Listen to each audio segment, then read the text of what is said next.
0.66. Alafu baadaye anakuja kulalamika. Spika amejenga hoja yake kwa kutumia ripoti ya kamati maalum ya Chenge ambayo mimi Mpina na yeye Mheshimiwa Zungu tulikuwa ni wajumbe wa kamati hiyo ya mwaka 2013. Lakini yeye na wabunge wake hawakutumia ushauri tulioutoa wakati ule, ambao tulishauri serikali kuachana na matumizi ya anasa, na kwa sehemu kubwa wakati huo ilipunguza. Lakini pia tulishauri serikali kuhakikisha kwamba inapunguza misamaha ya kodi ili kuhakikisha kwamba fedha nyingi zinapatikana kwa ajili ya maendeleo. Lakini yeye na bunge lake, pamoja na haya yote, akijua kwamba alikuwa mjumbe wa kamati hiyo na akijua kwamba kamati hiyo ilishashauri ushauri huo, bajeti ya serikali iliyowasilishwa, yeye na bunge lake waliipitisha hata bila kuzingatia ushauri huu ambao amekuja kuutoa mwishoni. Pia kamati ya bajeti licha ya kubaini kuwa ukuaji mdogo wa mapato ya ndani, ukiondoka huu ushauri wa mheshimiwa Spika, lakini kamati ya bajeti nayo licha ya kubaini kuwa kuna ukuaji mdogo wa mapato ya ndani ya 8.9 ikilinganishwa na ukuaji wa matumizi ya kawaida uliofikia leo zaidi ya 10.2 katika kipindi cha miaka minne. Kwa hiyo wanalalamika, kamati ya bajeti inalalamika kwamba bana, matumizi sasa hivi matumizi yetu ni zaidi ya mapato tunayokusanya kupitia TRA. Kwa hiyo kwa sababu yanakuwa mapato yetu yanakuwa kwa 8.9, lakini matumizi ya serikali yanakuwa kwa 10.2. Kamati inalalamika na ikaenda mbali zaidi, inasema katika katika maeneo imeainisha maeneo 10 ambayo kamati hiyo inalalamikia sana matumizi mabaya ya fedha za umma katika kipengele cha 331 cha taarifa ya maoni ya kamati ya bajeti ya serikali ya mwaka 2026-2027, ambako inasema, lakini pamoja ambako inaeleza kwamba katika maeneo hayo serikali imekuwa na matumizi mabaya ya fedha za umma. Imeonyesha vipengele 10 kamati ile kwamba fedha za umma zinatumika vibaya na serikali haiwezi kuvumiliwa katika kutumia fedha za umma vibaya kiasi hicho. Hiyo ni kamati ya bajeti na imeainisha katika vipengele 10. Lakini pamoja na msimamo huo wa kamati ya bajeti ilipitishwa bila mabadiliko. Hawakuondoa hata senti moja.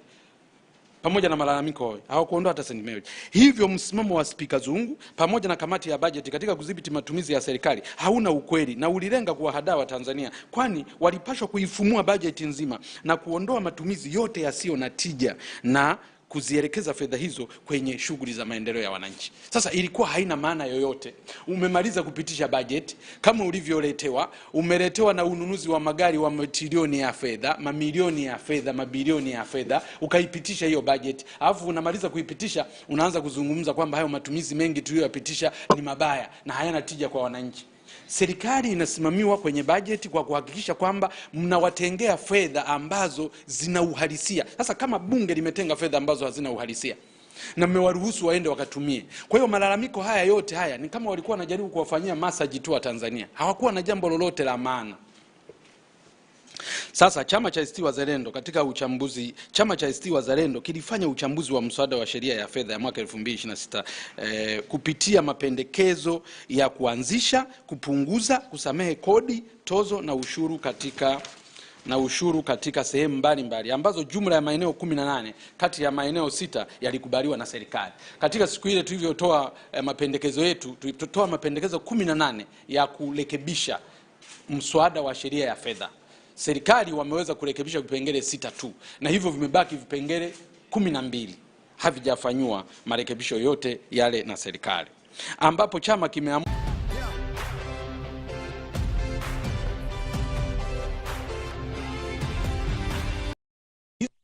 lakini pia na kupinga kutolewa kwa misamaha ya kodi iliyopendekezwa katika mswada wa sheria ya fedha. Na sababu za kiujumla za kupinga mswada huo ni nini? La kwanza ni kodi nyingi zimeanzishwa na kuongezwa kwa watu maskini, wakiwemo bodaboda, wavuvi, wanafunzi, wamachinga, wakulima na wachimbaji wadogo, huku wawekezaji wakubwa wakisamehewa kulipa kodi. Kwa hiyo ni kodi ambayo haina usawa. Rendo umeambatishwa. Jedwali letu ni hili hapa ambalo linaonyesha kodi ambazo walikubali marekebisho, serikali ambao walikubali marekebisho na maeneo ambayo serikali hawakufanya marekebisho. Kwa hiyo maeneo ambayo serikali imefanya marekebisho tukalizika nayo, tumesema tumeridhika nayo, na maeneo ambayo hawajafanya marekebisho tumesema hatujaridhika. Na katika kutokuridhika haiishii tu kusema maneno hapa, tunakwenda mahakamani kupinga mswada huu wa sheria na kuvipinga hivyo vifungu vya sheria, ili wananchi wa Tanzania hawezi kuchezewa namna ile, alafu tukaendelea kuruhusu mambo haya kaendelea kufanyika. Namba 3,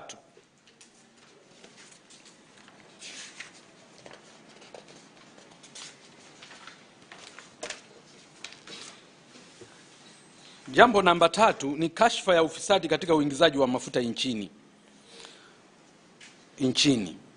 ambayo imepaisha bei ya mafuta kupita kiasi.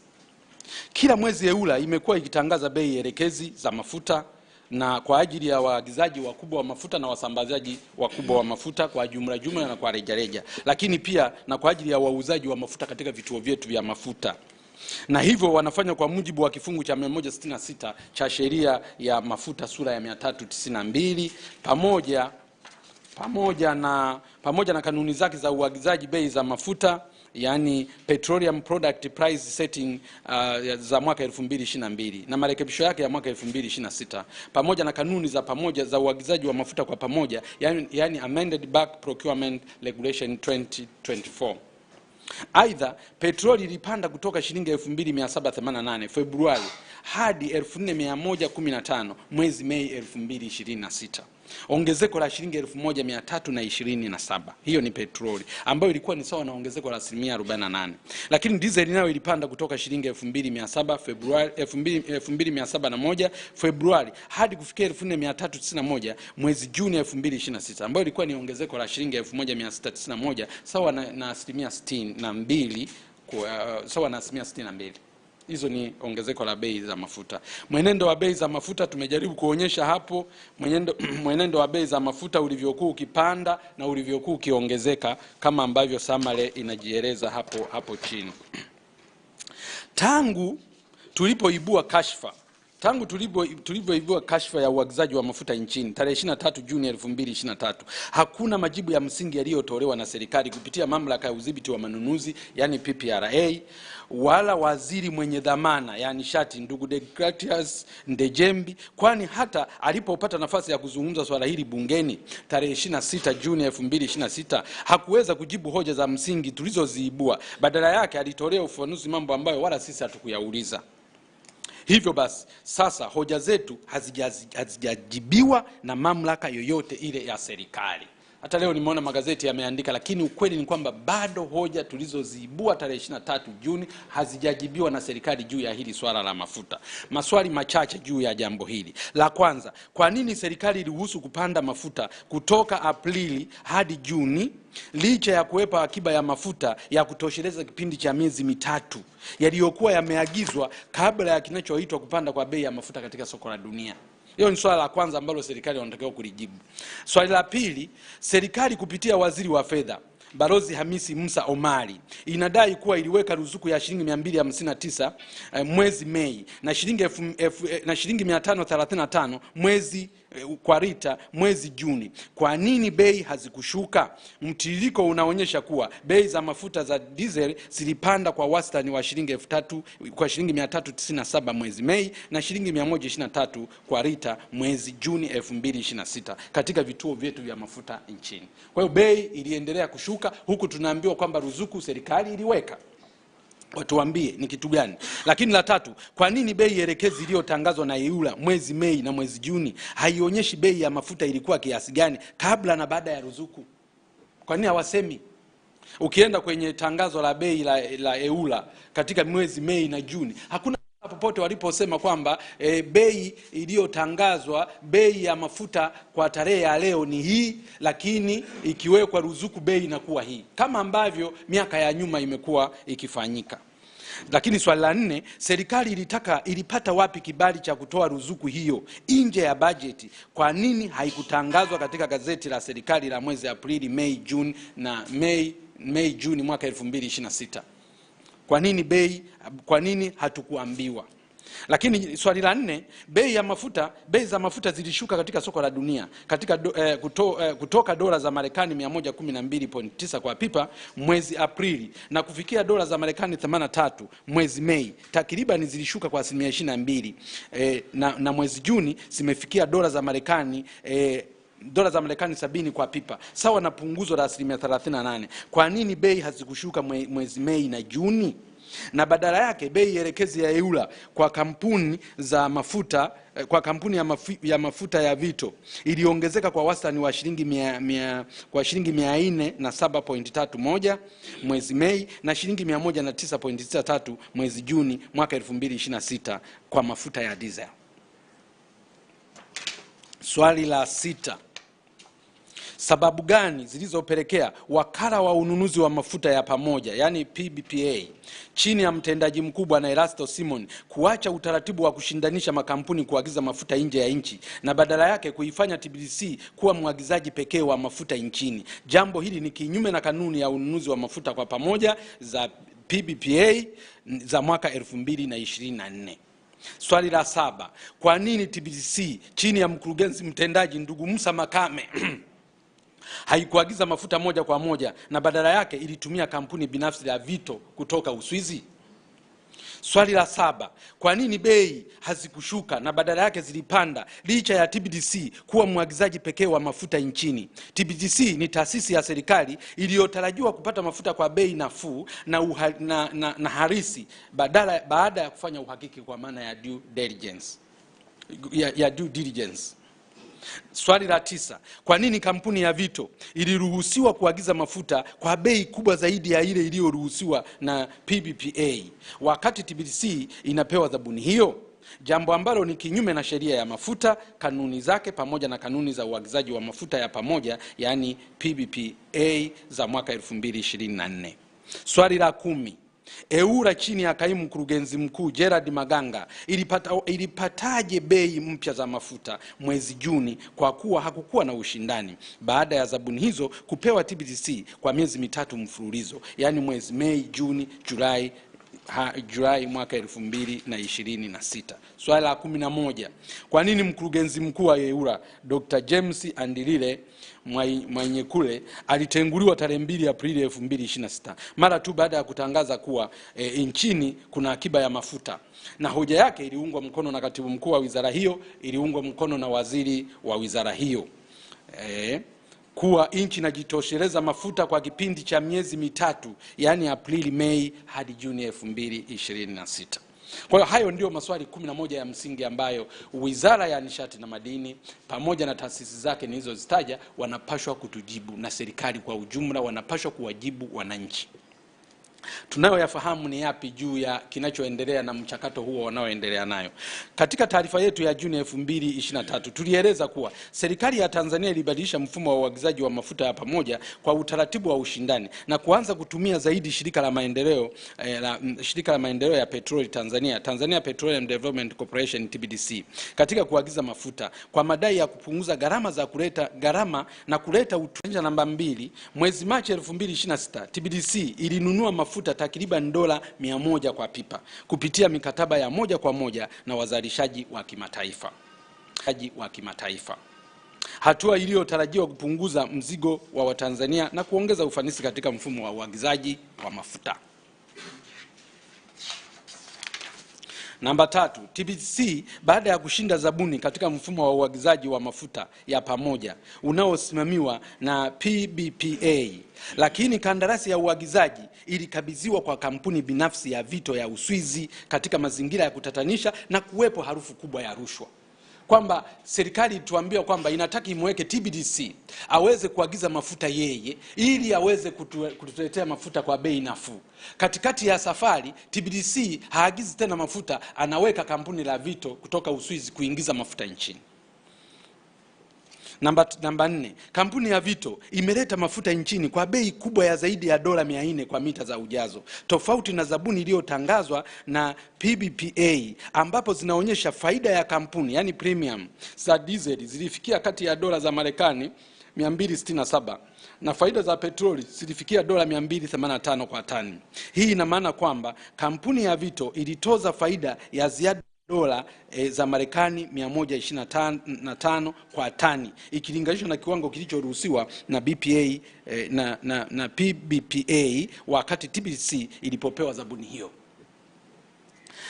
TBC aliposhinda hii zabuni alipewa faida, ukomo wake wa faida ni dola za Marekani kwa dizeli 267 na kwa petroli 285, lakini Vito akaingiza mafuta ya dola 400 kwa lita, na mafuta hayo yakapokelewa na yakauzwa kwa wananchi.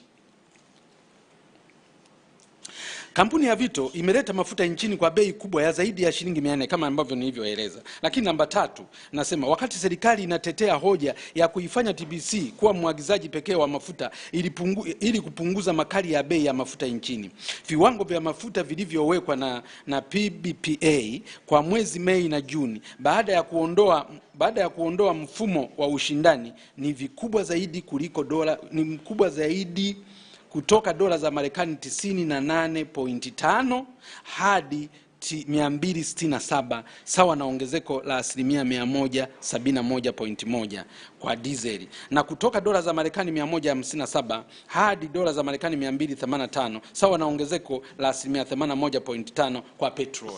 Hii ina maana gani?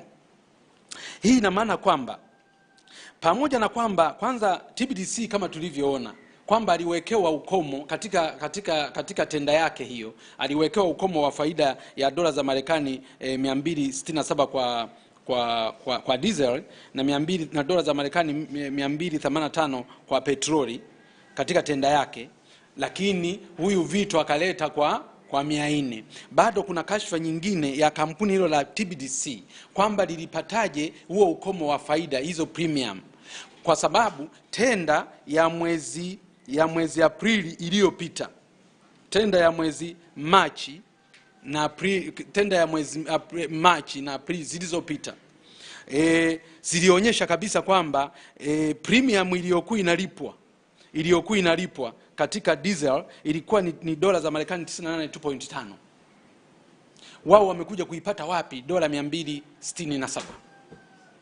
Kwenye petroli ilikuwa ni 157. Wamekuja kuipata wapi? 285. Na watu wataenda kusoma vielelezo tumeviweka ambavyo vinavyoonyesha trend yote katika mwezi wa Mei na mwezi wa Juni, lakini na mwezi wa Aprili, ambako kwa sababu sheria inasema ukitaka kutumia single source ya aina yoyote ile lazima utumie bei za ushindani zilizopatikana nyuma yake, lakini kwa hapa haikufanyika hivyo. Kampuni ya Vito inauza mafuta kwa bei ya chini katika masoko ya Zambia na Jamhuri ya Kidemokrasia ya Kongo, yani DRC, kupitia bandari ya Beira. Aidha, kampuni hiyo imepeleka mafuta ya bei ya chini ya dola za Marekani 100 ikilinganishwa na Tanzania. Kwa hiyo wenzetu wanauziwa kwa bei ya chini kabisa na sisi tunauziwa kwa chini ya dola 100, yani tofauti ya dola 100 na wenzetu. Viwango vya faida kwa makampuni yani premium nchini Tanzania kupitia EURA ni dola za Marekani 267 kwa tani. Viwango hivi ni vikubwa ikilinganishwa na nchi jirani, mfano Zambia kupitia mamlaka yake ya nishati. Kwa mwezi Juni mwaka huko kwa wenzetu huko Zambia ilikuwa ni dola za Marekani 76 tu. Yani wenzetu 76, sisi 267.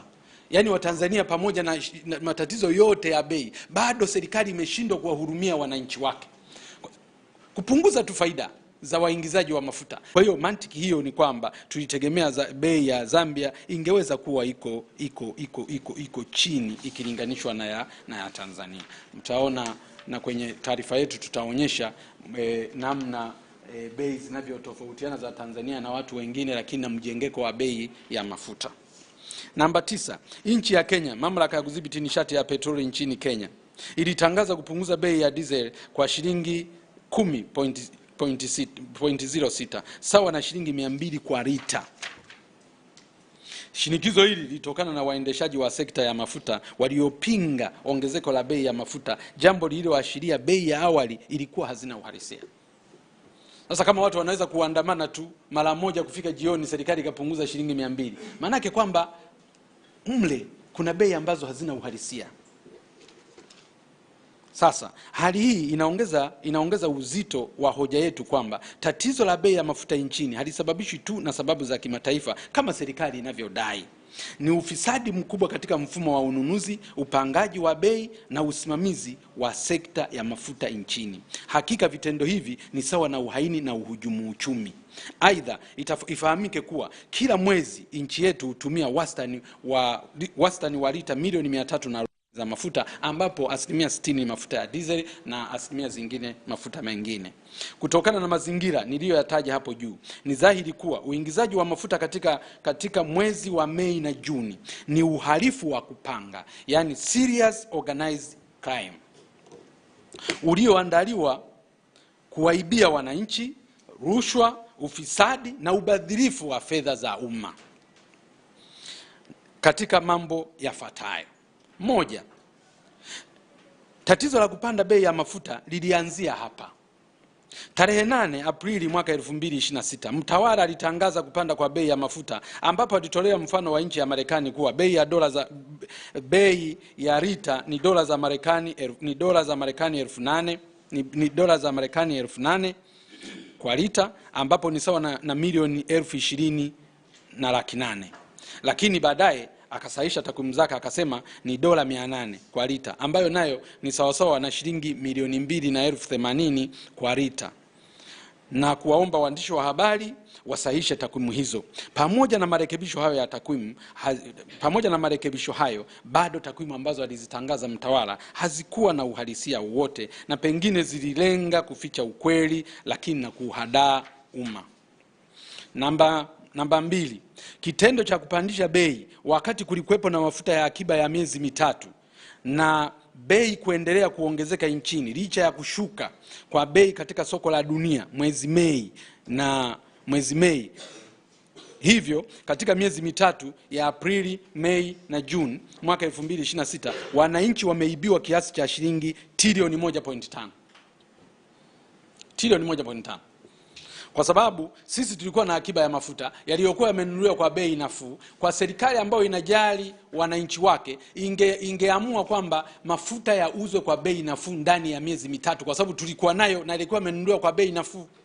Kwa hiyo kitendo cha wananchi kuwapandishia mafuta kesho yake, maana yake wananchi walikuwa wakiibiwa tu. Na tujiulize wote, hizo fedha zilienda kwenye mfuko wa nani? Nani alipokea hela hizo ambazo si halisia ya bei iliyokuwepo ya mafuta? Namba 3, kampuni ya Vito kudai premium kubwa zaidi ya nchi jirani na kubwa zaidi hata kwa tenda ambayo TPDC ilipata, na kubwa zaidi kwa ulinganifu wa aina yoyote. Tumeibiwa na kampuni hilo zaidi ya bilioni 501.6. Namba 4, ruzuku ya serikali inayodaiwa kutolewa kwa miezi miwili, lakini bei ya mafuta ya dizeli hazikushuka, na wala hatukuonyeshwa kwamba baada ya fedha za ruzuku kuwekwa bei ya mafuta ilishuka kiasi gani. Kwa hiyo tunaona kabisa kwamba pale na kwenyewe fedha za umma zile ni kwamba zimetafunwa tu, ni kama zimeibiwa, hazikulipia gharama ya kupunguza mafuta, na badala yake zimeishia kwenye mifuko ya viongozi wasio waaminifu, ambao ni jumla ya shilingi bilioni 161.98, nazo hizi zitakuwa zimeliwa. Namba 4, baadhi ya makampuni ya Zambia na DRC yameanza kuepuka kutumia bandari ya Tanzania kama njia kuu ya usambazaji na usafirishaji wa mafuta, na hivyo kupoteza mapato mengi ya serikali. Sasa nyinyi kama mnadai gharama kubwa zaidi kuliko wenzenu kwa zaidi ya dola 100 kwa metric ton, obvious kama mfanyabiashara ataangalia bandari iliyoko karibu ambayo inauza mafuta kwa bei nafuu na wataopti kwenda huko. Na kwa taarifa tulizo nazo sisi, zaidi ya metric ton 90,000 ambazo ni sawa na lita milioni 90 zilizokuwa zinatakiwa zisafirishwe kwenda nchi jirani, mpaka sasa hivi hazijasafirishwa kwa sababu wamenunua hayo mafuta, wamecompensate kwenye nchi zingine, na haya mafuta yamebaki stranded. Kwa hiyo ina maana kwamba wafanyabiashara wetu wameshikiliwa fedha zao kwa sababu hawajauza mafuta hayo, na hivyo hata serikali yenyewe haiwezi kukusanya chochote katika eneo hilo. Hivyo katika miezi mitatu ya Aprili, Mei na Juni inakadiriwa taifa letu limepata hasara ya shilingi trilioni 2.16. Trilioni 2.16, ambako kati yake trilioni 1.5 kama nilivyosema ni upandaji holela wa bei ya mafuta. Na huu upandaji holela sio tu kwamba inapandishwa holela, maana yake unapandishwa holela ili fedha hizo ziingie kwenye mifuko ya watu. Lakini nyingine ni huyu kuruhusu kampuni la Vito kuja na bei yake ambaye haijulikani hata alipewa na nani mamlaka ya kutoza bei kubwa kiasi hicho. Haipo kwenye ushindi wa tenda, haiko mahala popote. Na haiko compared na zile bei zilizokuwa zinapatikana wakati makampuni mengine yalikuwa yanashindana. Ziada ya kampuni ya Vito ambayo nimesema ni bilioni 500 kama na moja. Lakini fedha zingine bilioni 161.98 zilizokuwa zimepangwa na serikali kwa ajili ya kulipia ruzuku. Na zenyewe tunaona kama ni ruzuku hewa. Yaani ni ruzuku ambayo imetolewa ikatambulishwa kwamba inaenda kulipia wananchi, lakini ukweli ni kwamba imechotwa imewekwa mfukoni mwa watu, kwa sababu haikushusha bei za mafuta na hata bei zinazotangazwa na EWURA za kila mwezi hazijaonyesha kwenye chati kwamba ilizishusha bei kwa kiwango gani. Kwa hiyo mtaona kwamba mwanzo chama cha ACT Wazalendo wakati tunatoa msimamo tulionyesha kwamba ni bilioni 700 katika uchambuzi wetu. Lakini baada ya kwenda kwa kina kwamba serikali ilikuwa kwamba kama taifa tumekula hasara ya shilingi bilioni 700. Lakini tulipoenda kwa kina ndio tukaenda kugundua kwamba sio bilioni 700, ni trilioni 2.16. Ndio hiyo kashfa ya uagizaji wa mafuta hapa nchini. Na watu wote waelewe kwamba hatuko hapa kwa ajili ya kumuonea mtu kwa namna yoyote ile. Mazingira yaliyotengenezwa katika hii skando ya kufaulisha mchoro huu ni mashirikiano makubwa sana kati ya viongozi wa serikali na hilo kampuni. Na ndio maana makampuni mengine yote yaliyokuwa yanaingiza mafuta hapa nchini, ilipofika mwezi Aprili yakaambiwa yakae pembeni. Ikabaki kampuni moja tu la TBDC, shirika la TBDC ndio linaingiza mafuta nchini. Makampuni mengine badala ya kushindana kila mwezi ikawa ni TBDC. Na sio TBDC, kumbe TBDC si tulie, hatuwezi kunyamaza. Kutokana na hayo, ACT Wazalendo msimamo wake wa awali ulikuwa kama ifuatavyo. Tulitaka mikataba wa TBDC na kampuni la Vito ya Uswizi uvunjwe na kurejea utaratibu wa ushindani kupitia wakala wa uagizaji wa mafuta kwa pamoja. Tulitaka uchunguzi huru na wakina ufanyike katika utoaji wa zabuni ya mwezi Mei na Juni. Lakini tatu, tulitaka wakati wa uchunguzi ukiendelea, waziri wa nishati, viongozi wa TBDC, PBPA na EWURA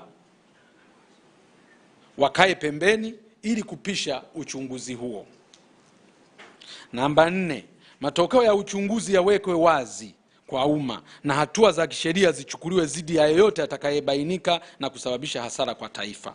5, kampuni ya Vito iwekwe katika orodha ya tahadhari, yani watch list, na baadaye iwekewe vikwazo vya kushiriki zabuni za umma, yani blacklisted, katika miradi ya uagizaji wa mafuta nchini Tanzania. Katika siku za hivi karibuni, kuanzia mwaka wa 2024, taasisi za umma zimekuwa zikitumika kuzikingia kifua baadhi ya makampuni yasishiriki ushindani wa kibiashara na mikataba. Ushindani wa kibiashara na mikataba, yani monopoly contracts.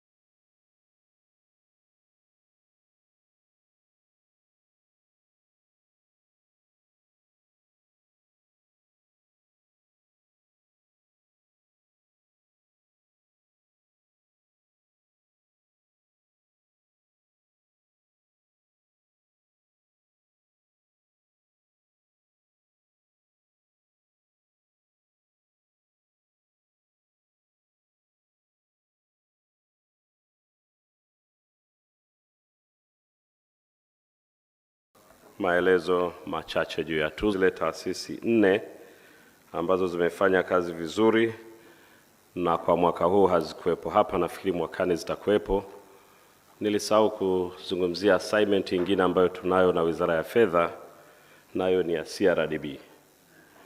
Tuna share kule, haziko kwenye jina la serikali, lakini sisi tumekuwa ni beneficiary wa pesa yao yote.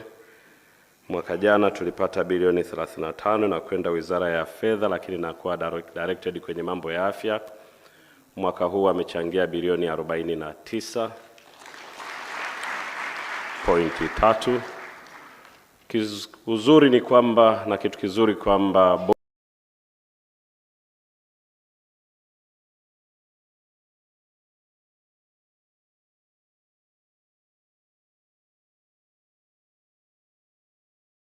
board na management bilioni 2.16 zimeibiwa. Chama cha ACT Wazalendo fikisha swala hili mahakamani kwa kesi ya kula njama na kuiba fedha za umma, matumizi mabaya ya ofisi na uhujumu uchumi. Chama cha ACT Wazalendo tumeamua kulifikisha swala la kuibiwa Watanzania trilioni 1 na uhujumu uchumi. Chama cha ACT Wazalendo tumeamua kulifikisha swala la kuibiwa Watanzania trilioni 2.16 katika kashfa hii ya mafuta.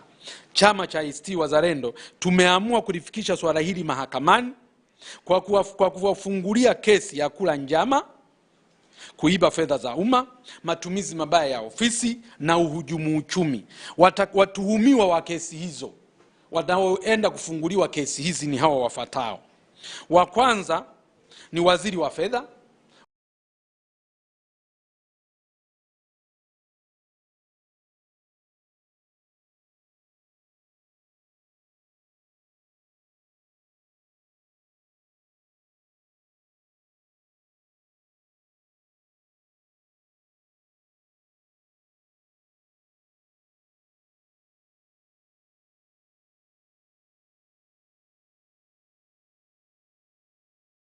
wa pili waziri wa nishati, wa tatu mkurugenzi wa kampuni ya Vito, wa nne mkurugenzi, wa tano mkurugenzi wa PBPA, wa sita mkurugenzi mkuu wa EURA, na wa saba mwanasheria mkuu wa serikali. Hawa wote saba tunaenda kuwaburuza mahakamani.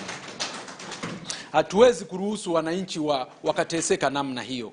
Kama wanavyojua Watanzania kwamba mafuta tu yalipopanda, bidhaa zote zimepanda. Mpaka madawa ya binadamu kwenye pharmacy zetu yamepanda, kwa sababu madawa yote yanasafirishwa kwa kutumia mafuta. Kila kitu, iwe sabuni, iwe chumvi, iwe nini, zilipanda baada ya bei ya mafuta kupanda. Na wananchi kuumizwa kwenye nauri, kuumizwa kwenye kusafirisha mizigo, kuumizwa kwenye kila sehemu. Kumbe ni njama zilizokuwa zimepangwa za watu kufanikisha kuiba fedha kutoka kwenye mifuko ya wananchi hawa wanyonge. Hao wananchi ambao hata fedha tu zenyewe za kugharimia mahitaji yao muhimu wanazikosa. Mnaenda kuwaumiza kwa mabei makubwa haya ya mafuta. Kumbe bei zenyewe za kupandikiza hazina uhalisia wote, kwa ajili tu ya kuiba fedha. Mpate fedha mtajirike. Sasa tutawaburuza mahakamani, na historia ya nchi hii itaandika kwamba hatuna masiara katika kuhakikisha kwamba Watanzania wanalindwa kwa gharama yoyote. Jambo la tatu, misamaha ya kodi kupitia vipengele vya mikataba. Mara baada ya serikali kuwasilisha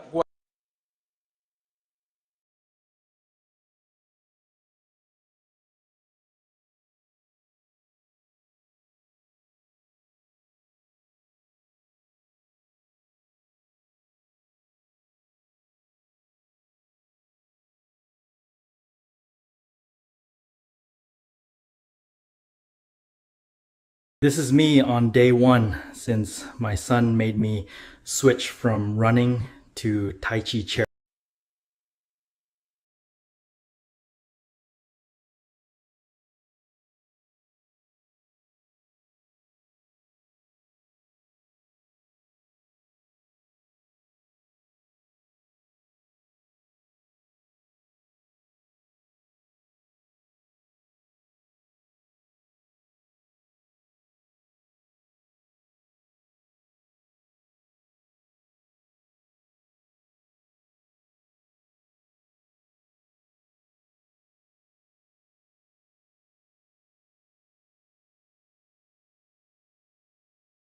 Kifungu cha 3 kiliongezwa, kifungu cha 83 kiliongezwa ili kuweka faini na adhabu kwa watakao kiuka masharti ya misamaha hiyo ya kodi. Kwa hiyo sisi mwanzo kabisa kama chama cha ACT Wazalendo tulisema kwamba swala la kusamehe wawekezaji kwenye mikataba na haya mambo ya misamaha yakaamuliwe na baraza la mawaziri, tulisema hili ni hapana. Kifungu hicho cha 10 kifungu hicho cha 10 cha 22 cha 68 na cha 94 vyote vifutwe, kwa sababu hatuwezi kuruhusu kwenda kutoa misamaha ya kodi ya asili ndani ya mikataba ya uwekezaji tunayoitoa. Sasa serikali walifanya nini? Hayo marekebisho ambayo nimekwisha kuwasomea. Sasa marekebisho haya ni hatua nzuri.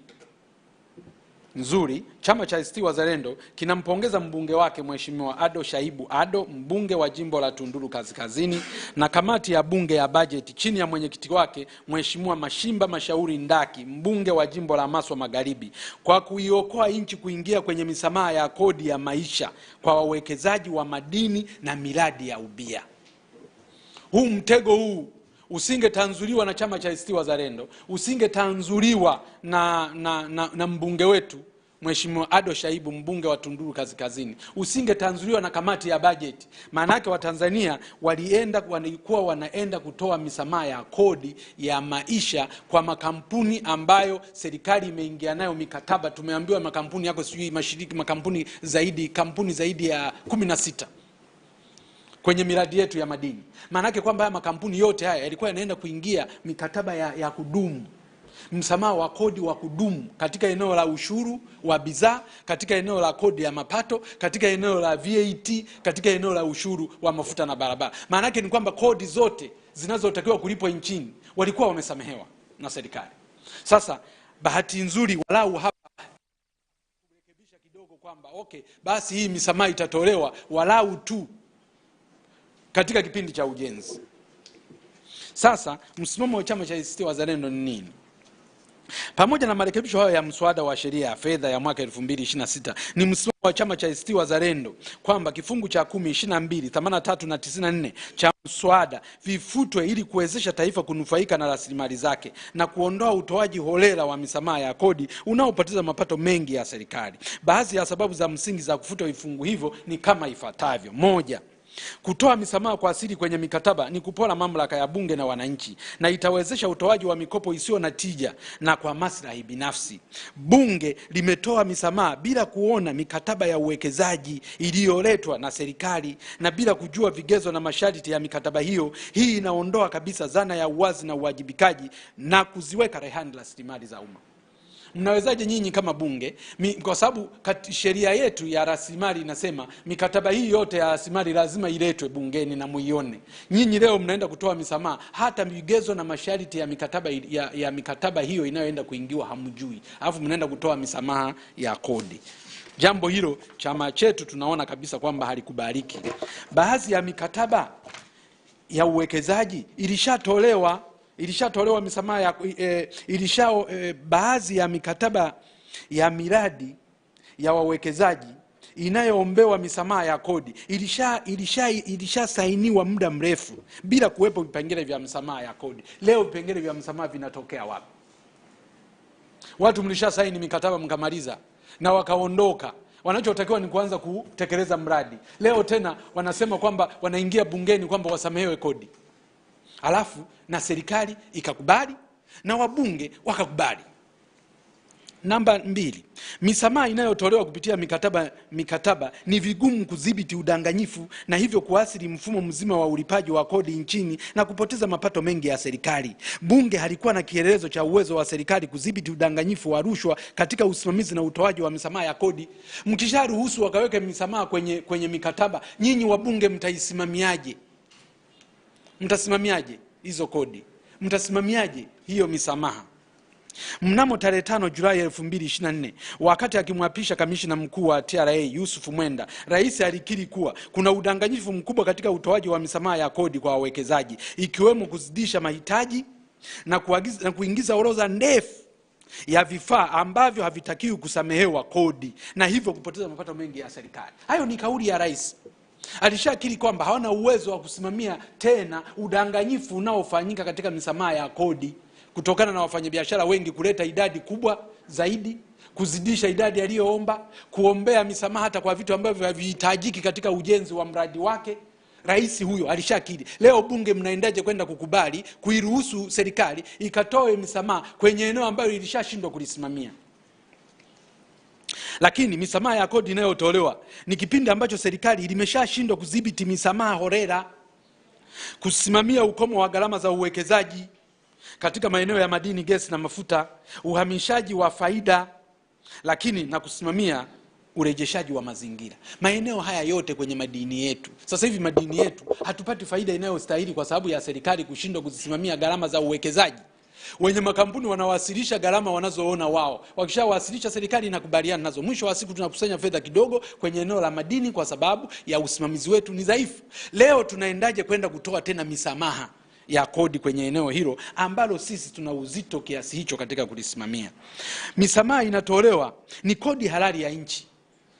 Watu wengine unaposema kwamba kodi imesamehewa, wanadhani kwamba labda ni fedha ndogo tu zilizosamehewa. Ni matrilioni ya fedha. Kodi iliyosamehewa ni fedha nyingi. Bunge limeridhia vifungu hivyo bila kufanya tathmini ni kiasi cha fedha kiasi gani kinachosamehewa katika kipindi cha ujenzi wa miradi. Haya, nyinyi mnasema tu kwamba haya bana, sisi tumsamehe kipindi cha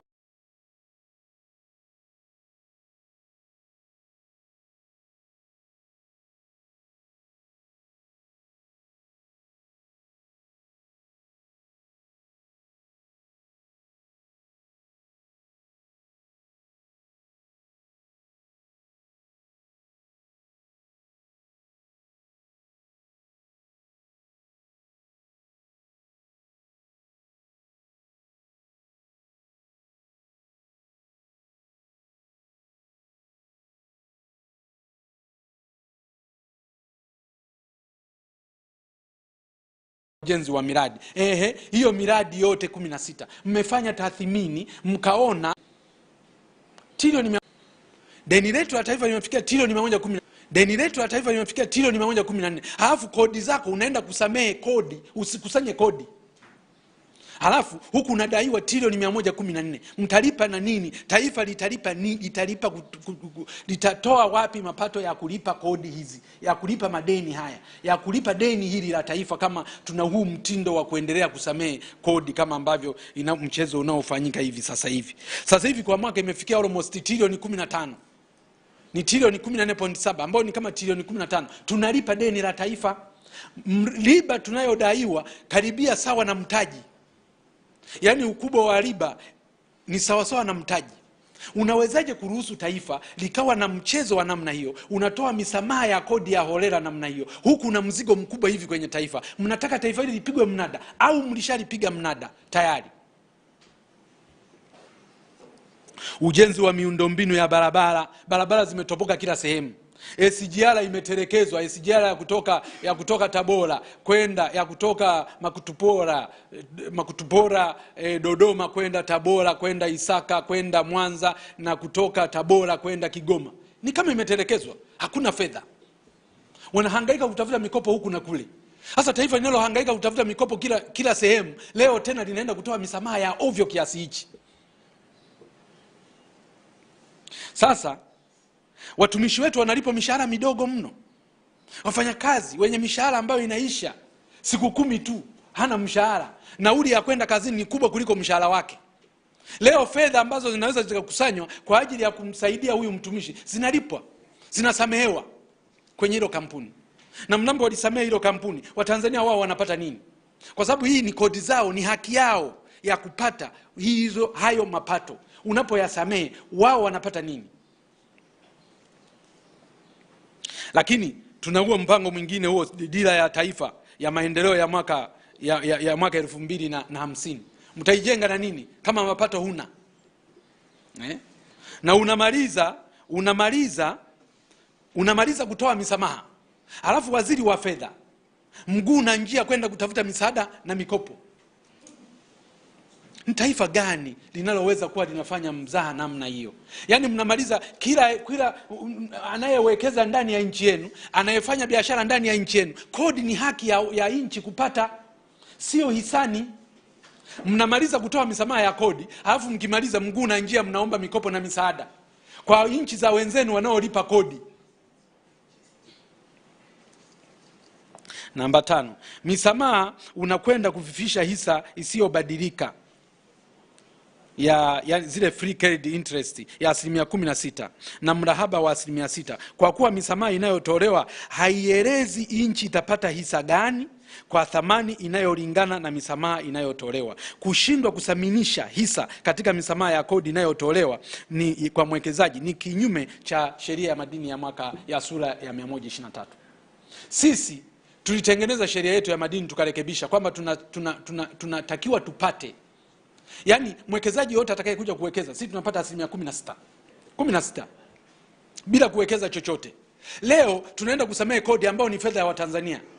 Kama ndivyo hivyo, ilitakiwa huu msamaha tunaoutoa ukawe sehemu ya hisa, lakini sasa hivi tunasema eti tumesamehe tu kodi ili waweze kujenga mradi. Miradi mingine itajengwa miaka 10 hapa bila kukamilika, na watakuwa nasingizia huku na vile na mambo mengine. Misamaha inatolewa kwa upendeleo, lakini mswada unatoa msamaha wa kodi ya mapato kwenye ujenzi, wakati kodi ya mapato inatozwa kwenye uzalishaji. Sasa unatoa kodi ya mapato kwenye ujenzi ili ufanye nini? Mswada unatoa msamaha wa VAT ambao ni kodi kwa kweli ya mlaji. Sasa kama ni kodi ya mlaji, kampuni wawekezaji wanasamehewa ili iweje? Misamaha ya kodi inatolewa kipindi ambacho serikali imeingia mikataba 43 na mikataba 43 ya rasilimali na mikataba 74 ya ubia kwa usiri na bila ushindani, ambapo vigezo na masharti yanafahamika kati ya serikali na wawekezaji tu, jambo ambalo ni kinyume cha sheria na katiba ya nchi. Bunge lilipaswa kutumia fursa hiyo kushinikiza serikali kuwaomba waweke mikataba hadharani, ndio waende hiyo hatua waliokuwa wakiendea. Lakini mikataba inaingiwa kwa siri, wewe bunge huijui, hujawahi kuiona, vigezo na masharti huvijui. Leo unaenda kuingiziwa mtego wa kuingia kutoa msamaha wa kodi ndani ya eneo hilo, na wewe unakubali. Ni mzaha mkubwa sana kwa taifa letu. Kamati maalum ya bunge ya Chenge ya mwaka 2013 ilishauri serikali kuachana na misamaha ya kodi, yani tax exemption zote zilishauriwa na hiyo tume kuachana nazo, kwa kuwa sio sababu za msingi inayovutia wawekezaji, mbali wawekezaji wanavutiwa na rasilimali tulizo nazo. Wawekezaji hawavutiwi na misamaha ya kodi. Wawekezaji wanavutiwa na rasilimali tulizo nazo. Wanavutiwa na gesi tulio nayo, wanavutiwa na madini tulio nayo, wanavutiwa na maeneo ya mafuta tulio nayo, na fursa zingine za mbuga za wanyama na misitu na mifugo tulio nao. Ndio vitu vinavyowavutia wawekezaji, lakini sio misamaha ya kodi. Lakini wawekezaji watavutiwa na umeme. Tumekamilisha bwawa la Mwalimu Nyerere, tumeshindwa kushusha bei za umeme, alafu tunategemea kwamba utamvutia mwekezaji. Ilitakiwa sasa hivi gharama za umeme si tuzishushe ziwe hata nusu ya hizi zinazotolewa sasa hivi. Maana yake tungezibiti nchi zote za Afrika Mashariki kwa kuwa na umeme wa chini. Obviously tungewavutia watu kuja kuwekeza hapa kwetu. Sasa barabara nzuri, kujenga SGR zikakamilika, barabara nzuri za usafiri wa angani, usafiri wa majini, usafiri wa kila sehemu. Haya ndiyo mambo ambayo yanaweza yakawavutia wawekezaji na kuja kuwekeza hapa nchini kwetu, lakini sio misamaha ya kodi. Misamaha ya kodi ni sehemu tu ya kuwaibia Watanzania na kuwanyima haki yao ya kupata mapato kwa ajili ya kulijenga taifa lao. Sasa taifa ambalo vijana hawana ajira, taifa ambalo vijana wamegeuka kwa manamba, taifa ambalo wananchi wote ni maskini, taifa ambalo liko kwenye ziki za kila aina, taifa ambalo haliwezi kutibu hata wananchi wake, haliwezi kutibu hata wagonjwa. My name is Mina and I've been using Carpe for 2.5 years. I was in my microbiology lab class. We tested our armpits for bacteria. Out of the whole class, I ended up having the least amount of bacteria on my armpit. Now all my friends are switching to Ni mambo ya ovyo ambayo hatuwezi kuendelea kuyakubali. Sasa Wakati huo tunasema, wakati huo kamati hiyo ilivyoshauri, tulishauri, na bahati nzuri na mimi nilikuwa mjumbe wa hiyo kamati ya Chenge iliyoshauri serikali namna ya kupunguza matumizi, iliyoshauri serikali namna ya kuongeza mapato. Mwaka 2013 tulitoa ushauri huu ndani ya bunge na kwa wananchi. Wakati huo tunatoa ushauri, misamaha ya kodi ilikuwa imefikia 3.8%. Wakati huo misamaha ya kodi ilikuwa 3.8% ya pato la taifa, yani ya GDP, ambapo ilikuwa imezidi kiwango kinachoruhusiwa cha 1%, kisichozidi 1% ya pato la taifa. Ndio inaruhusiwa hivyo kiuchumi, kwamba usizidishe misamaha ya kodi zaidi ya 1%. Lakini sisi wakati huo tunatoa hilo pendekeza kwa serikali, serikali ilikuwa imefikia misamaha ya kodi ilikuwa imefikia 3.8%. Mwaka 2016 2017 serikali ikachukua hatua kali za kupunguza misamaha ya kodi. Misamaha ya kodi yote ikapungua, ikawa chini ya 1%, toka 3.8% mpaka chini ya 1%, na hivyo kuendana na hilo takwa la 1% linalotakiwa kiuchumi. Lakini katika miaka ya hivi karibuni, mwaka 2023 2024, misamaha ya kodi imeendelea kuongezeka tena, na sasa hivi imefikia 1.5%. Tumeshazidi 1%, tuko 1.5%, na kwa pato 1.5% ya pato la taifa, lakini 10.3% ya mapato ya kodi ya TRA ambao ni sawa na trilioni 3.12. Kwa hiyo katika mapato tunayo ya kusanya haya tumesamehe zaidi ya trilioni 3.12, ambalo hili ni sawa na 10.2% ya mapato tumesamehe. Sasa leo hii tunaenda kusamehe wawekezaji wote hawa. Tunategemea nini? Tutarudi huko kwenye 3.8%. Na tukirudi huko kwenye 3.8%, maana yake kwamba kwa mwaka tutakuwa tunasamehe zaidi ya trilioni 9 kodi. Trilioni 9, ambako kwa miaka 5 tutasamehe, kwa sababu miradi hii mingi yake itajengwa zaidi ya miaka 5. Kwa hiyo kwa miaka 5 tutasamehe zaidi ya trilioni 45. Sasa kama kweli bunge, wananchi, taifa hili masikini kiasi hiki, unaweza kuruhusu leo trilioni 45 zisamehewe, na itakuwa zaidi, kwa sababu wawekezaji wengine ni matrilioni ya fedha. Ukizungumza mradi wa LNG ni wa matrilioni ya fedha. Huo tu wenyewe ukiondoa msamaha wake wa kodi na miradi mingine ya makaa ya mawe, mradi wa chuma Liganga na Mchuchuma, ni miradi ya matrilioni ya fedha. Leo ukienda kuweka exemption mle ni mabilioni ya fedha, ni matrilioni ya fedha. Sasa chama cha ACT Wazalendo kinakataa rasilimali za nchi yake kuwekwa rehani na kugeuzwa kuwa zana ya upatanisho, yani bargaining chip au bargaining tool, na mtaji wa kisiasa wa watawala kufuatia mauaji na machafuko ya Oktoba 2025. Na kimeamua, chama cha ACT Wazalendo kinakataa rasilimali za nchi yetu kuwekwa rehani na kugeuzwa kuwa zana ya upatanisho, yani bargaining chip au bargaining tool, au mtaji wa kisiasa wa mtawala kufuatia mauaji ya machafuko ya Oktoba 2025.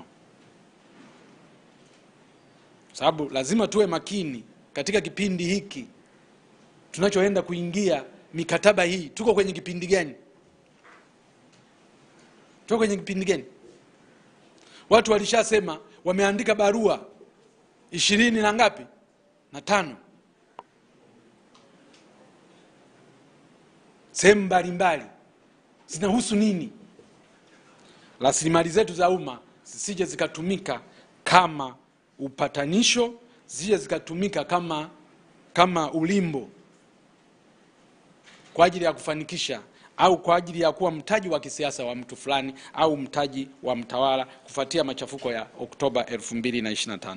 Na kimeamua kubeba dhamana ya wananchi na kuifikisha serikali mahakamani kupinga misamaha hiyo na kuomba kifungu cha 10 cha 22 kifungu cha 83 na kifungu cha 94 kifutwe katika mswada wa sheria ya fedha ya mwaka 2026 ambavyo vimefanya marekebisho ya vifungu mbalimbali katika sheria ya fedha. Narudia, chama cha ACT Wazalendo kimeamua, chama cha ACT Wazalendo kinakataa kata rasilimali za nchi yetu kuwekwa rehani na kugeuza kuwa zana ya upatanisho, yani bargaining chip au bargaining tool, na mtaji wa kisiasa wa mtawala kufuatia mauaji ya machafuko ya Oktoba 2025, na kimeamua kubeba dhamana ya wananchi na kuifikisha serikali mahakamani kupinga misamaha hiyo kwa kuomba kifungu cha 10, kifungu cha 22, kifungu cha 83, kifungu cha 94 vifutwe katika mswada wa sheria ya fedha ya mwaka 2026 vinavyofanya marekebisho ya vifungu mbalimbali katika sheria ya fedha. Kwa hiyo jambo hili nalo tutakwenda nalo mahakamani. Jambo la mwisho kwa kifupi kabisa ni swala la fedha za mifuko. Kama mnavyofahamu kwamba serikali katika siku za hivi karibuni haipeleki fedha za mifuko maalum katika maeneo ya barabara, mfuko wa barabara, mfuko wa taifa wa maji, mfuko wa wakala wa nishati vijijini na mfuko wa miradi wa reli. Kwa hiyo katika hayo maeneo manne serikali imekuwa siku hizi fedha zinakusanywa alafu zinatumika kwa matumizi mengine. Na maanake kama ni hayo matumizi kwanza yanakuwa nje ya budget. Na kama ni nje ya budget maanake sio matumizi tena ya umma. Ni fedha tu ambazo zinatapanywa na zinaliwa. Ndio maana yake. Sasa mtaona mtiririko wa fedha mwaka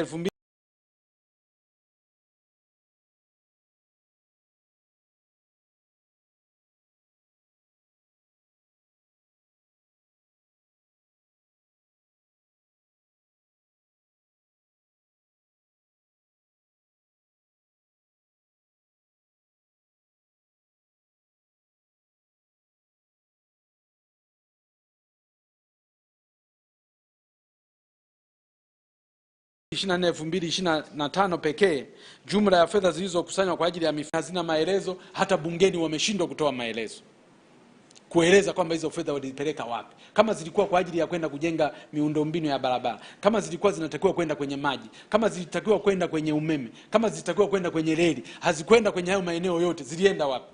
Hakuna maelezo yaliyotolewa na waziri wa fedha. Badala yake akaleta pendekezo la kuomba hizo fedha zigawanywe kwa matumizi mengine, kwamba 70% ziwe zinaenda kwenye miradi iliyopangwa, 25% ziwe zinaenda hazina, 5% sijui ziende EPZ.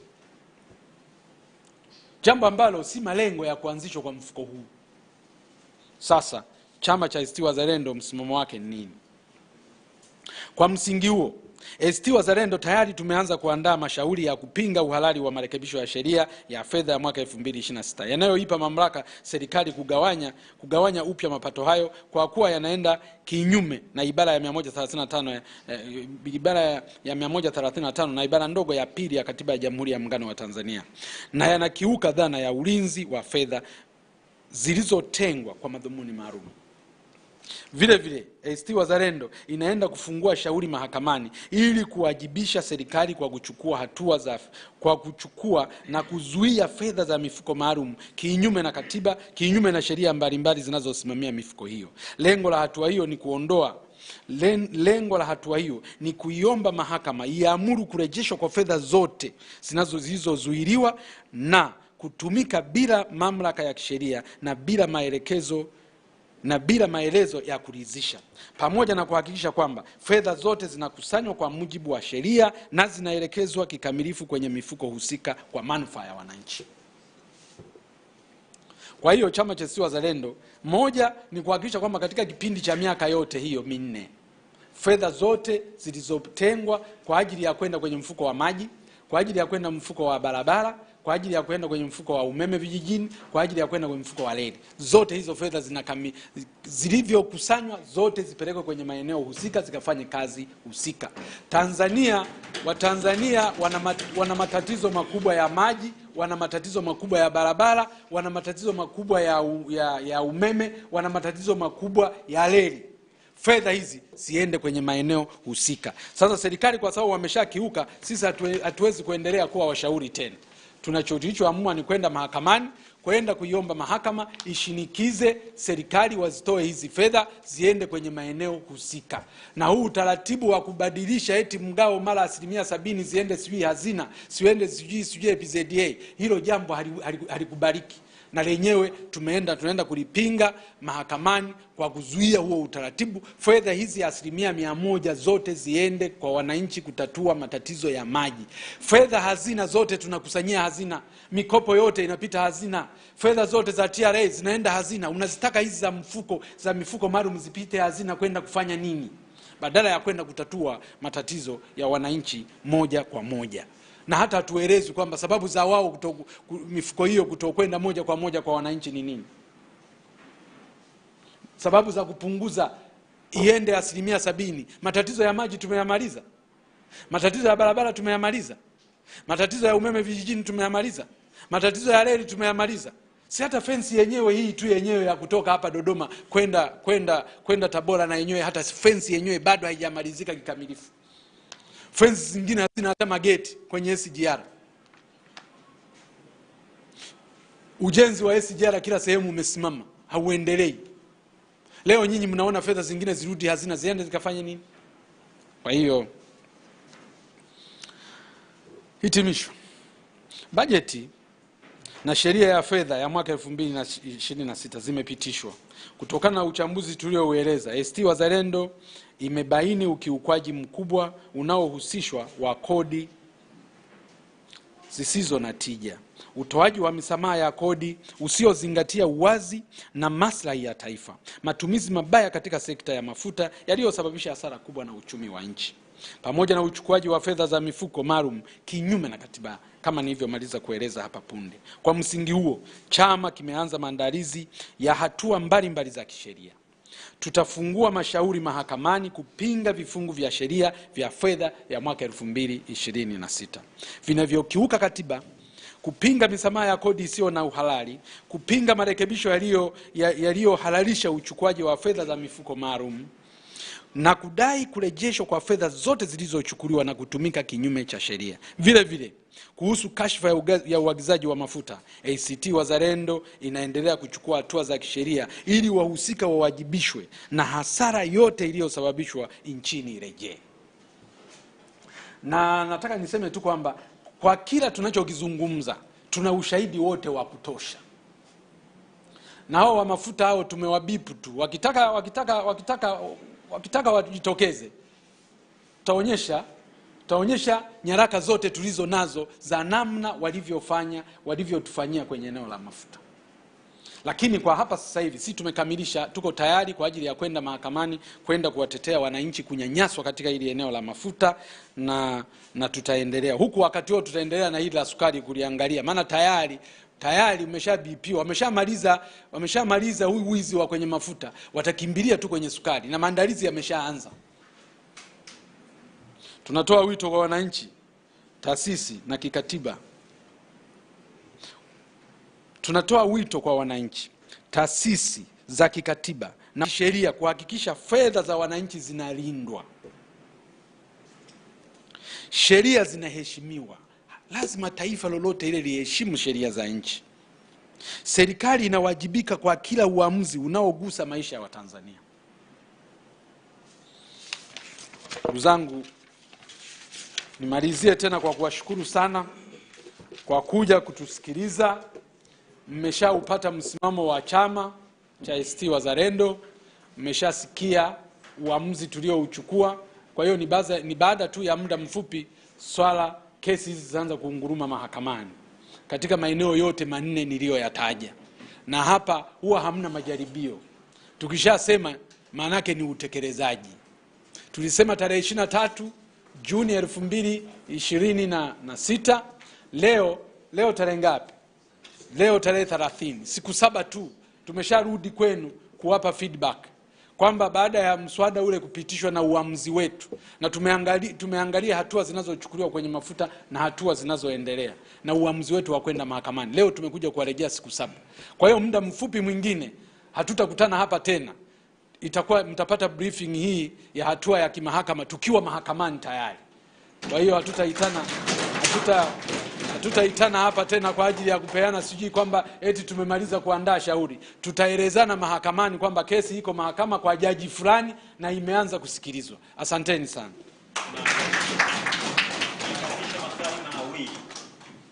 Maswali mawili kama yapo kwa waandishi. Karibu pia mwananchi unaweza kuuliza kama tayari. Asante mheshimiwa. Mimi ambaye ni Tanzania nimeguswa na hotuba hii. Lakini na mimi naungana na chama cha ACT pale ilipofikia kuona maumivu wa Tanzania wanaoyapata. Mfano, bajeti ya Tanzania Kwenye swali. ina ushauri kidogo kuhusu hili, alafu ndo nije kwenye swali. Mimi ushauri wangu, kwa sababu bajeti ya Tanzania trilioni 62.3, lakini makusanyo ya bajeti ya nani ya Tanzania kwa kila mwezi ni trilioni. Kwa hiyo kwa mwaka mmoja ni trilioni 48. Tuko nyuma au tunahitaji trilioni 14 kufikia leo. Na leo tunasamehe kodi ya matrilioni. Je, mimi nilikuwa naona bwana ni deni la taifa linazidi kuongezeka. Mimi naungana chama cha ACT. Kutokana na haya, wafike mahakamani na tutakuwa nyuma yao kuwasupport kwa kila haya, kwa sababu haya ni maumivu ya Watanzania. Na nilitaka nimuulize Mheshimiwa Mpina, waziri mkuu Kivuli, hivi umewahi kuwa mbunge miaka 20? Ulichojifunza bungeni ni kwamba mtu akichaguliwa kuwa ni mbunge, jukumu lake ni kutetea wananchi. Lakini kwa hali ya sasa hivi, wabunge wetu mbona wanaonekana hawana huruma na wananchi? Ni kwa ajili gani hiyo, au ni sababu gani inasababisha mpaka wakose huruma kwa Watanzania kama sisi tunaotozwa kodi alafu wanasemehewa makampuni? Asante sana.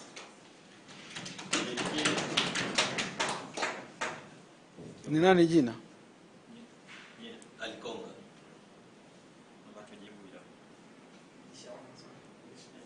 Walishaona? Raidhani una swali? Karibu. Asante. Naitwa Raidhani Waroe. Mimi nitakuwa na maswali mawili. Mpina una historia ya kwenda mahakamani kwenye masuala mengi na hasa yanayohusu wizara mbalimbali. Nakumbuka kuhusu sakata la sukari na kesi nyingine kama hizo. Lakini asilimia kubwa ya kesi nyingi ambazo umezipeleka mahakamani mara nyingi zimekuwa zikipigwa chini kwa sababu ushahidi unaodai kwamba uko nao unakosa nguvu ya kisheria kwenye mhimili wa mahakama. Unawezaje kuhakikishia wana ACT na Watanzania kwamba safari hii hautokwenda katika mazingira ambayo wakati mwingine ushahidi wake kwa mahakama inaona hauna mashiko na kila ambacho tunazungumza? Hilo swali langu la kwanza. La pili linagusa ile kama bia ile ya kwanza, kwamba kwenye maelezo yako mengi umejaza kugusa takwimu, data na vitu vingine kama hivyo, ambapo kimsingi ziko sheria maalum za serikali zinazolinda masuala ya aina hiyo. Wakati mwingine huoni ni kama kuna sehemu ya upotoshaji wa umma pale ambapo unakuja na takwimu ambazo mahakama ambao ni mhimili wa utoaji haki kwa mujibu wa sheria zinakuja zinasema takwimu hizi sio sahihi na uhalisia uko hivi na hivi, kwa maana ya utetezi wa serikali. Kwa namna gani sasa hizi takwimu vyanzo vyako vinakuwa na uhakika kiasi gani, ili wakati mwingine tusiwe na mashaka ya kile ambacho tunakifanya na watu waamini kweli hiki anachofanya kiko sahihi? Hayo tu ni maswali mawili.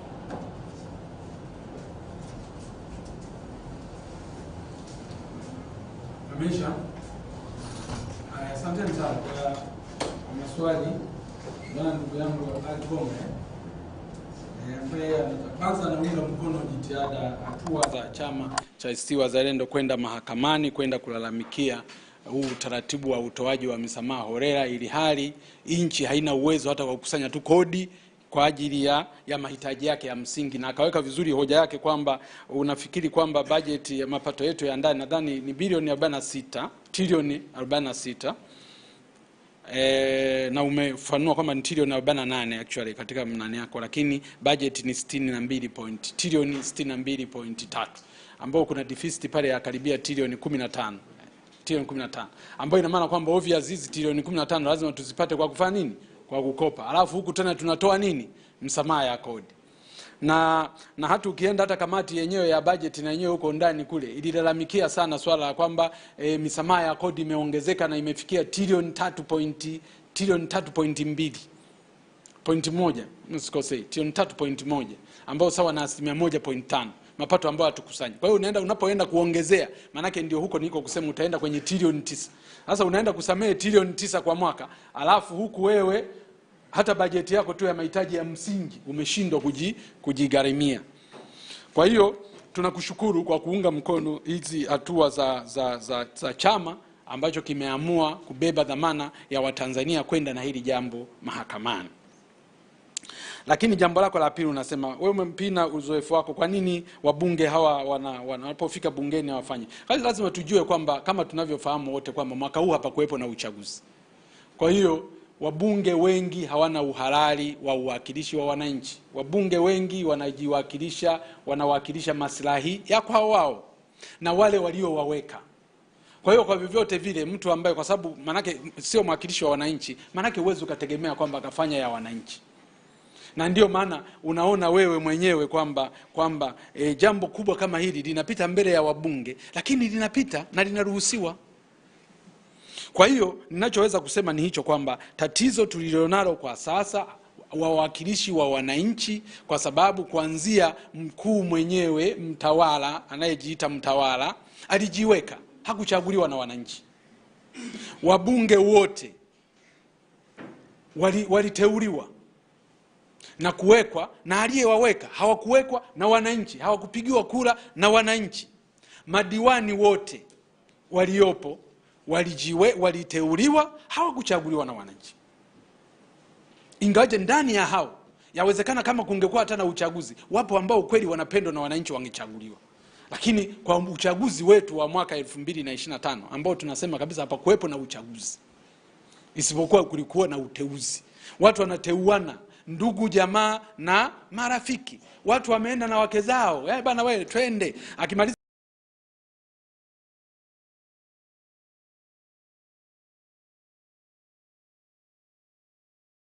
mke wake anasema labda na wewe hawala yangu. Naelewa undugu ulivyotamalaki, naelewa watu walivyochukuliwa kwa ndugunization.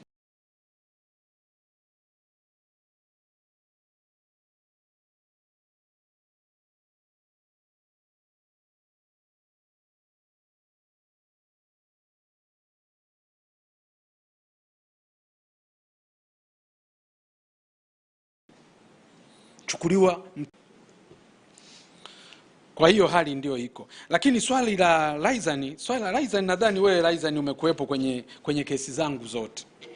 Hakuna siku mahakama ambako imeweza kukosoa nyaraka na vielelezo vilivyowasilishwa na Mpina. Hata siku moja. Hamna. Katika kesi zangu zote nilizoziwasilisha kwenye mahakama, kuanzia kesi za sukari, kesi za uchaguzi, zote hamna kesi hata moja ambayo mahakama imeweza kuwa na wasiwasi na ushahidi wangu, isipokuwa upande wa serikali. Kwa kuogopa ushahidi ninao uweka kwenye hoja, ndio wanaokimbilia kwenda kuweka mapingamizi PO, na wanaziondoa kwa PO. Hamna kesi Mpina alishindwa kwamba ameshindwa, wanaziondoa kwa PO kwa kuogopa kwamba ushahidi utakapoanza kusomwa na mahakama, hakuna namna yoyote watakavyoweza kunishinda kesi. Kesi ya sukari ilikuwa ni hivyo tu, mambo yakaingia ya PO. Unajua sijui bunge halikumaliza kujadili, kwa hiyo ilitakiwa sijui umuone waziri, ilitakiwa sijui umuone speaker, sijui itakuwa umuone nani. Ikalekwa mambo ya namna hiyo. Lakini je, ushahidi niliouweka kwamba huyu aliagiza sukari ni muuza vocha wala hakuwa mwagiza wa sukari, ni muuza stationery wala hakuwa na kibali chochote cha kuagiza sukari. Hakuna mtu aliyeweza kupinga ushahidi huu. Kwa hiyo mara nyingi ni kwamba kesi zangu ni za kuaminika. Na mpaka sasa hivi kesi zote zile ambazo zimeshawasilishwa kwenye mahakama hii zina ushahidi wa kutosha, na hamna kesi ambayo niliamua kuishia njiani. Waliponiwekea PO, kwa sababu najua hizi PO walizoniwekea wameniwekea tu kwa mabavu, kwa nguvu, na ikaamuliwa ilivyoamuliwa kwa upendeleo. Ndio maana mimi nikakata rufaa kwenda mahakama ya rufaa, ambayo najua kwa sababu ndio mahakama tulizo nazo sasa. Sina namna nyingine sasa. Lazima tutumie mahakama hizo tulizo nazo chini ya Jamhuri ya Muungano wa Tanzania. Sasa kama itaamuliwa vinginevyo huko, sasa tutaona kama kuna milango mingine, kwamba ukishaimaliza mahakama ya rufaa unaenda mahakama gani? Ukimaliza mahakama ya rufaa utaenda mahakama gani kudai haki hiyo? Hiyo sasa itategemea. Lakini nasema kwamba mahakama kutumia takwimu baadaye mahakama zinaenda kupinga. Nadhani hili swali nimelijibu kwa ujumla wake, kwamba hakuna mahala popote takwimu za Mpina zimeweza kukataliwa. Na mara nyingi ndio na watu leo wajue kwamba katika siasa zote ninazozifanya sifanyi siasa ya kumuonea mtu, hata kama ni adui yangu personal. Ninapoingia kwenye siasa hizi za mimi na yeye, tutazungumza mambo ya umma tu. Na ndio maana kwa sehemu kubwa najitahidi sana kutumia takwimu kwanza za serikali yenyewe. Kabla sijaanza kutafuta magepu ya kitakwimu, cha kwanza ni kuexhaust takwimu ambazo serikali yenyewe imeziwasilisha. Unafanyika uchambuzi, financial analysis. Ukishafanya uchambuzi wa financial analysis unaziona gap, alafu unapata sasa na wasiri wengine wanaoweza kukujazia, kukuletea takwimu ambazo zinakusaidia kwa ajili ya kupushi agenda za kitaifa mbele. Kwa hiyo Watanzania wawe na amani, kesi zao ziko salama, na vile kesi zikishapita kwenye milango hii ya kwetu hizi sio kesi tena ambazo unaweza ukazirobu kwa namna ile au nyingine. Kwa hiyo